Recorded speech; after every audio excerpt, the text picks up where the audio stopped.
திருப்பாடல்கள் அதிகாரம் 149 இறைவசனங்கள் 1 முதல் 9 முடிய. மக்களில் மகிழ்ச்சியுறும் மாமன்னர் போற்றி. அல்லேலூயா. ஆண்டவருக்கு புதியதொரு பாடலை பாடுங்கள். அவருடைய அன்பர் சபையில் அவரது புகழை பாடுங்கள். இஸ்ரவேல் தன்னை உண்டாக்கினவரை குறித்து மகிழ்ச்சி கொள்வதாக. சியோனின் மக்கள் தம் அரசரை முன்னிட்டு களி கூறுவார்களாக. நடனம் செய்து அவரது பெயரை போற்றுவார்களாக. மத்தளம் கொட்டி யாழிசைத்து அவரை புகழ்ந்து பாடுவார்களாக. ஆண்டவர் தம் மக்கள் மீது விருப்பம் கொள்கின்றார்.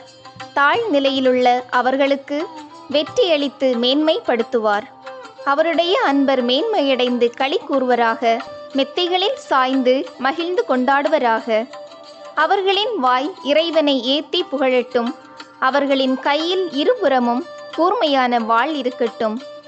அவர்கள் வேற்றினத்தாரிடம் பழி தீர்த்து கொள்வார்கள்.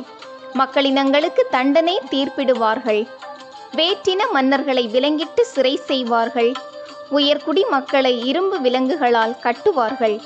முன்குறித்து வைத்த தீர்ப்பை அவர்களிடம் நிறைவேற்றுவார்கள். இத்தகைய மேன்மை ஆண்டவர் தம் அன்பர் அனைவருக்கும் உரித்தானது. அல்லேலூயா.